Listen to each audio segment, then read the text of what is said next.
This is the third video in the series of 7 for YFCU treasurers.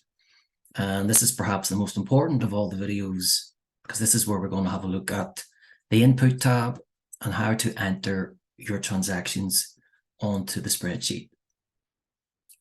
So when you open your input tab, you will see that you've got these 7 cells. And I'm going to briefly explain each one and show you what they are all about.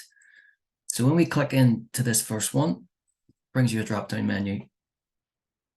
This is where you choose the account to which the transaction relates. So for most transactions, it's going to be account 1, so that will be your current account. But if you have other accounts, for example, a savings account, maybe listed as account 2, you will need to put on any transactions for those accounts as well. Typically, that will be bank interest or bank fees. So when you're putting that on, just remember to change over to the appropriate account. Otherwise, it will cause your accounts to be unbalanced. So we'll just stick with account 1 for this because that's what it's mostly going to be. The next cell is your type. Gives you another drop-down menu, and you can pick what type of transaction that it is. RCT relates to any cash lodgements that you make at the bank. It stands for receipt. CHQ is short for check. So when you write a check, you put it on as a CHQ. DDR is for direct debits. So those standing orders or regular debits from your account. Typically for most clubs, that's going to be bank fees.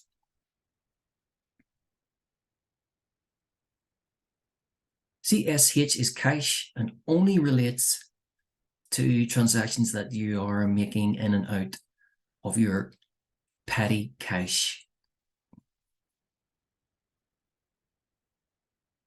ACR you can use to show any online transactions. So ACR is money in, so that's account credit.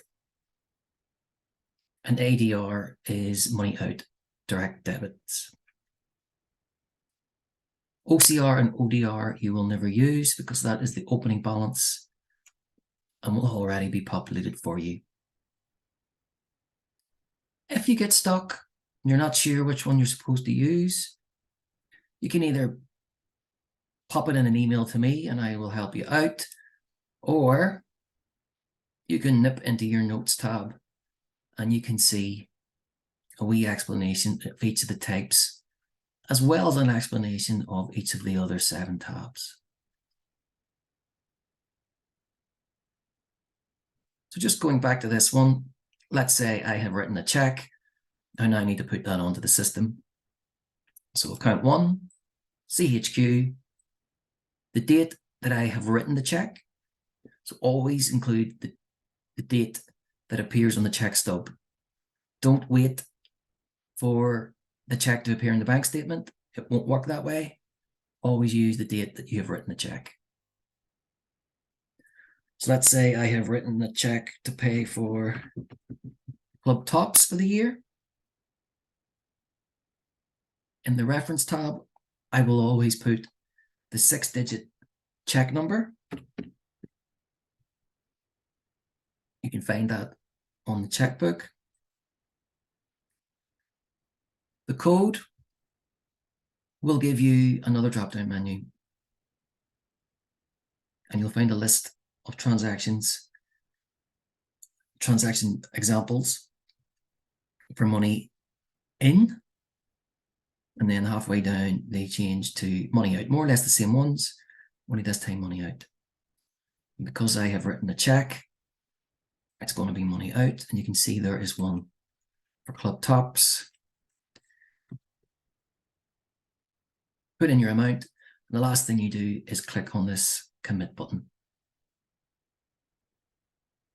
Now, when you write a check, there may be times when you have to write a check out of sequence. The system will always look for the next check in the sequence. So for example, if the check ends in 234, the system will expect the next check to be 235.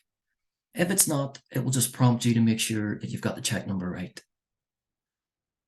That's what it's doing for me. I'm sure I've got it right.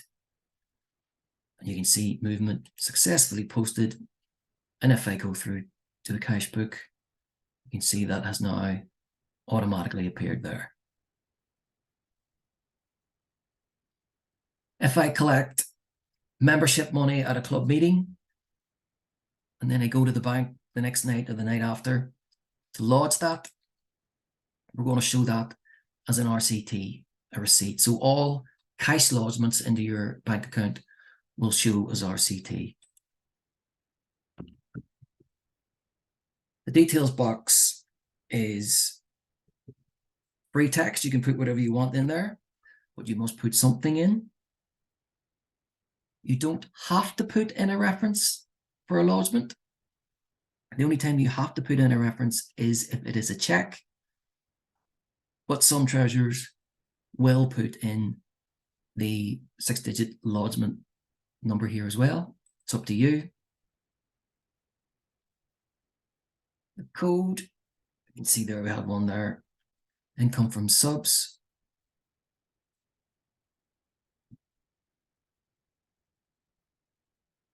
Hit commit.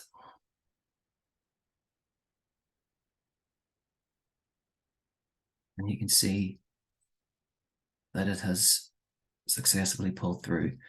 And the more we enter, the more they will appear there. And that is how you use your input tab. It's how you input transactions.